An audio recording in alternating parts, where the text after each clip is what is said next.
दोस्तों, वीडियो शुरू करने से पहले कृपया आप मेरे चैनल को सब्सक्राइब जरूर करें और साथ में बेल आइकन को भी दबा दें ताकि मेरे नए वीडियो का नोटिफिकेशन आपको मिल जाए। और अगर वीडियो अच्छा लगे तो कृपया लाइक, कमेंट और ज्यादा से ज्यादा शेयर करें। अब देर न करते हुए आज की साखी शुरू करते हैं। साध संगत जी, बड़े बुजुर्ग कहते हैं, जो आपके वक्त पर काम आए वो भगवान से कम नहीं।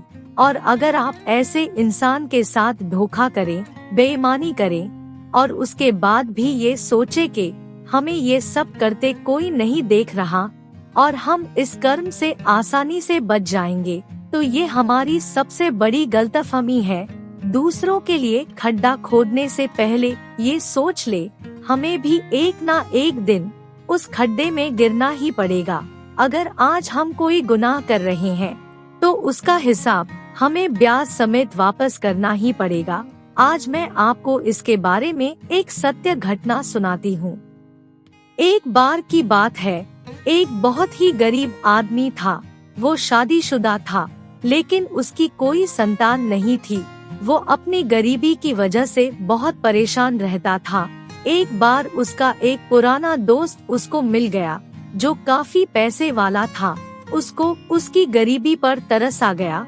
उसने कहा, तुम मेरे साथ काम करो, जो भी इस काम में फायदा होगा हम उसको अपने हिसाब से आपस में बांट लेंगे।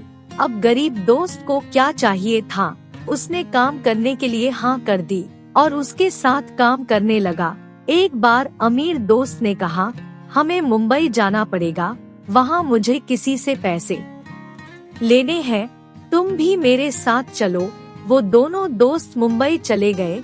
मुंबई पहुंचकर उन्होंने एक होटल में कमरा ले लिया। एक दिन रुकने के बाद उन्होंने जिससे पैसे लेने थे वो ले लिए। पैसे लेकर दोनों वापस उसी होटल में आकर रुके। उन दोनों ने सोचा, क्यों ना एक दिन यहाँ और रुका जाए। दोनों वहीं पर रुक गए। जब शाम का समय हुआ तो गरीब दोस्त के मन में लालच आ गया, क्योंकि पैसे बहुत ज्यादा थे।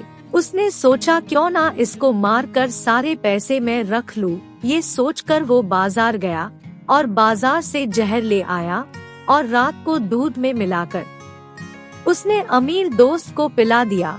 जब उसके ऊपर थोड़ा जहर का नशा हो गया तो उसने होटल वाले से टैक्सी मंगवाई और होटल वाले को कहा, ये बीमार है, मैं इसको डॉक्टर को दिखा कर लाता हूँ।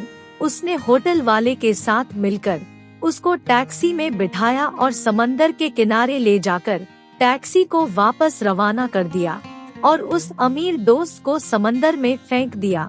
वो 1-2 दिन और मुंबई रुककर वापस अपने गांव में आ गया। उसके दोस्त के परिवार वाले उसे पूछने आए कि वो क्यों नहीं आया, तो उसने कहा उसको वहाँ काम था, इसलिए वो कुछ दिनों के बाद वापस आएगा। ये बोलकर उसने दोस्त के घर वालों को वापस भेज दिया। अब वो मजे से रहने लगा। धीरे धीरे उसका व्यापार बढ़ने लगा। अमीर दोस्त के घर वाले 1-2 बार और उससे पूछने आए, लेकिन उसने इनकार कर दिया कि मुझे नहीं पता कि वो कहाँ है।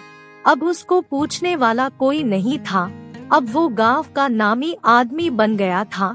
समय धीरे धीरे आगे बढ़ता रहा। कुछ वर्षों के पश्चात उसके घर में एक पुत्र ने जन्म लिया। घर में संतान आने के बाद वो बहुत खुश हुआ। इसने अपने पुत्र को पढ़ाया लिखाया। जब वो थोड़ा बड़ा हुआ तो उसको पढ़ने के लिए बाहर भी भेजा। जब वो पढ़ लिख कर वापस आया तो उसके लिए बड़े बड़े घरों से रिश्ते आने लगे। उसने एक घर में अच्छी सी लड़की देखकर उसका रिश्ता तय कर दिया। उसकी शादी तय होने के कुछ दिनों के बाद लड़के की तबीयत बहुत खराब हो गई। बड़े बड़े डॉक्टरों को दिखाया लेकिन कोई फायदा नहीं हुआ। डॉक्टरों ने काफी इलाज करने के बाद जवाब दे दिया कि ये हमारे हाथ में नहीं है, इसका इलाज कहीं और से करा लो। वो अपने लड़के को लेकर दूसरे देश में भी गया।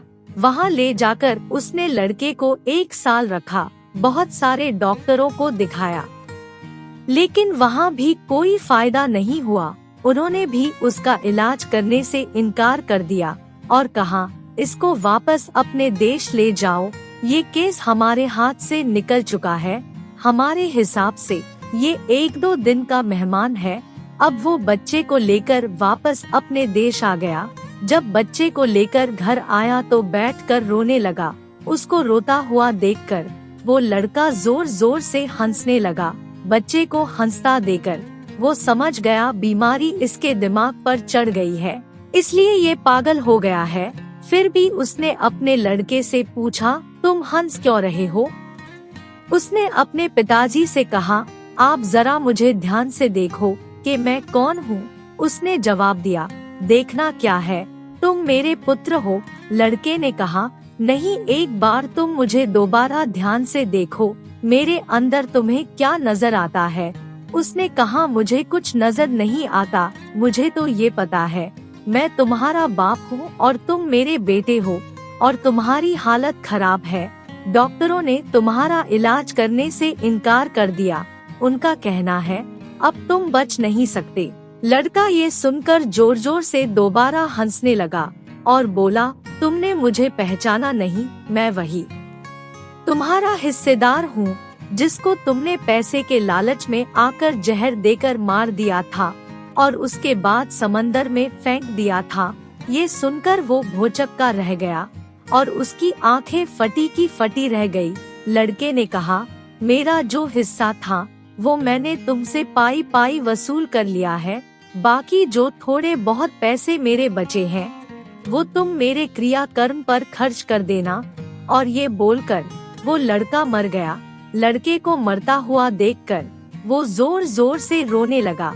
जैसे तैसे उसने अपने आप को संभाला, अपने लड़के की अंतिम क्रिया कराई। लेकिन अंतिम क्रिया कराने के बाद वो वापस घर नहीं आया, वो वहीं से जंगल की तरफ निकल गया।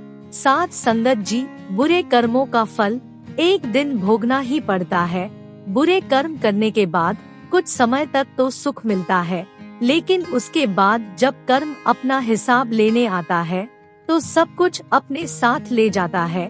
अब उस इंसान ने एक ऐसे इंसान से धोखा किया जिसने उसकी बुरे वक्त में मदद की थी, लेकिन जिस पैसे के लिए उसने ये सब कुछ किया था, आखिर में वो पैसा भी उसको नहीं बचा पाया। इसलिए साध संगत जी, परमात्मा यही कहते हैं कि हमें भूल कर भी गलत कर्म नहीं करना चाहिए, क्योंकि जिस चीज का हमें हिसाब बाद में देना पड़े वो काम किया है क्यों जाए। इसलिए हमेशा जो वाहेगुरु ने हमें दिया है उसी में ही खुश रहना चाहिए। साथ संगत जी, अगर आपको ये साखी अच्छी लगे तो कृपया लाइक, कमेंट और ज्यादा से ज्यादा शेयर करें। आपके प्यार और स्नेह के लिए बहुत बहुत धन्यवाद।